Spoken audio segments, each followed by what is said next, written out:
Centuries ago, 4 prison ships from Earth veered off course and journeyed deep into the remote Caprulu sector. There they crash-landed on the planets of Tarsonis, Moria, and Umoja. Cut off from Earth, the survivors established colonies throughout the sector. The largest, Tarsonis, was founded by a powerful yet increasingly oppressive government called the Confederacy. Spurred by the terrible acts of this government, Arcturus Mengsk formed the Sons of Korhal. This rebel army fought to overthrow the Confederacy and liberate the Caprulu sector.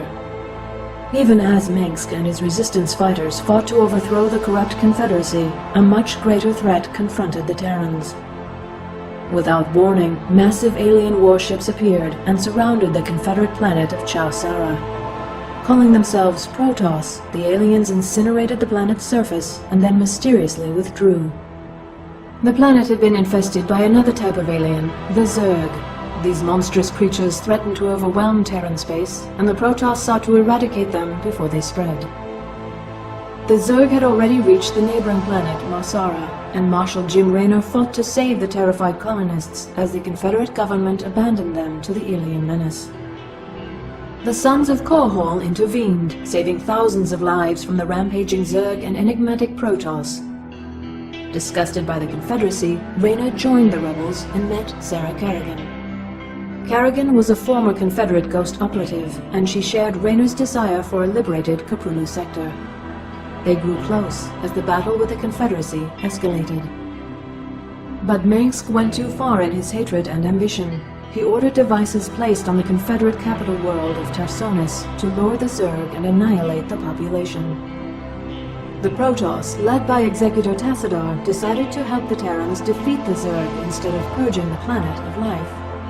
Mengsk sent Kerrigan to stop Tassadar's interference. With Kerrigan battling the Protoss, the Zerg overwhelmed Tarsonis and decimated the population.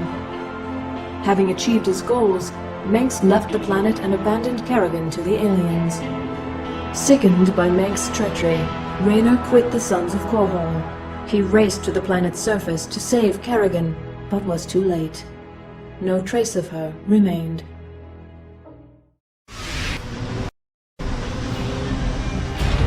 Having destroyed the Confederacy, Mengsk crowned himself Emperor of the newly formed Terran Dominion, a government that would prove to be just as corrupt as its predecessor. Raynor mourned the loss of Kerrigan and vowed revenge. Unbeknownst to him, however, the Zerg hadn't killed Kerrigan. Instead, they took her to the volcanic planet of Char. On Char, Kerrigan was transformed to the alien Queen of Blades. She became a being of immense psionic power, loyal to the Overmind, ruler of the Zerg swarm. Separate from Tassadar's forces, another Protoss faction emerged from the shadows. Zeratul and his Dark Templar sought to end the Zerg expansion through stealth and the power of the Void. The two Protoss forces joined together against the swarm, but the Overmind was able to discover their secret homeworld of Ire. The Zerg quickly evaded, and the Overmind embedded itself in the planet's surface. Zeratul taught Tassadar how to combine his powers with those of the Void. Tassadar fused those energies into his ship, and crashed it into the gargantuan Overmind, destroying it utterly. Despite Tassadar's sacrifice, the Protoss on Aya were forced to seek refuge on the Dark Templar homeworld of Shakuras. With the Overmind destroyed, Kerrigan assumed control of the Zerg.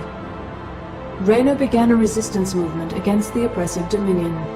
In retaliation, Mengsk deployed his greatest weapon, propaganda, to marginalize Raynor's efforts and paint him as a terrorist. It is now 4 years later.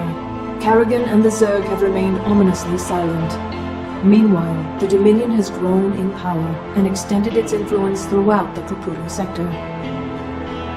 Raynor and his forces, plagued by low morale and lack of resources, continue their struggle against the Dominion.